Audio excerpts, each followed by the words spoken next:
It takes about 90 minutes to assemble a computer. Its hard drive disk saves information transmitted to it for a long time. The reading head reads the information. It is extremely precise. The space between the reading head and the hard disk is as thin as a hair. The hard disk is installed in its position within the computer.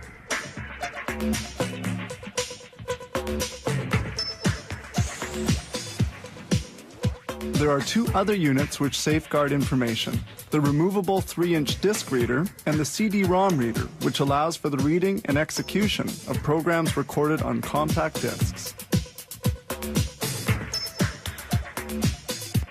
These two units are placed into position. The spinal column of the computer is the motherboard. It is to this unit that the other elements of the computer are connected. This cooler dissipates the heat generated by the chipset. Certain sound cards are integrated directly on the motherboard. These connections, in sequence, are the audio input, its output, and the microphone port. This AGP retaining ring secures the video card during transport. This thermal unit measures the temperature emitted between the processor and the motherboard. The processor is the brain of the system. It interprets, calculates, and executes the instructions given to it. The processor has several millions of transistors, and its cadence, its operating speed, reaches the gigahertz level. The processor rests on this base. The processor's cooler dissipates the intense heat. Its efficiency depends on the type of material used, and a conducting material assures better cooling.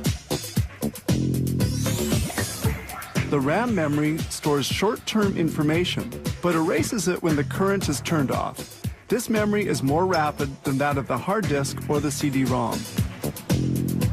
Now they integrate everything in the case. It protects the internal elements from the external elements. At this stage, they install the electronic components in this case. Several connectors of the case are connected to the motherboard, such as the commutator and various light indicators.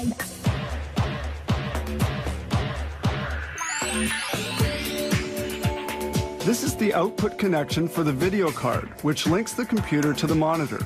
We also see the video chip, which creates images in 2 and 3 dimensions. Here is the video memory.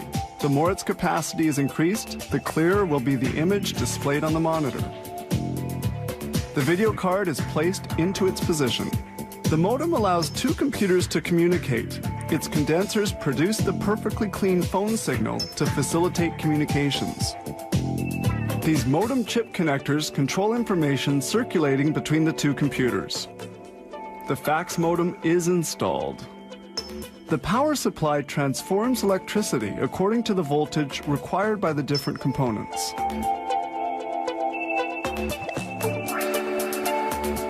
The computer's interior cabling is installed.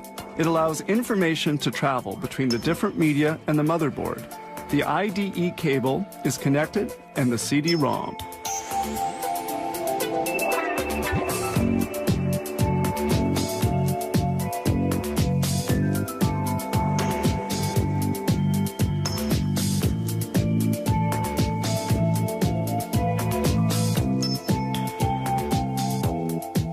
The last electrical wires are connected to different computer components.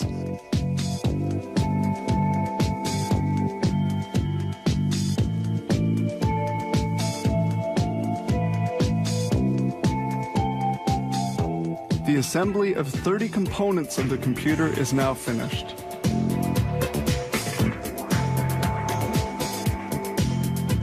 Just before closing the case, they test each computer to verify the good functioning of the peripherals.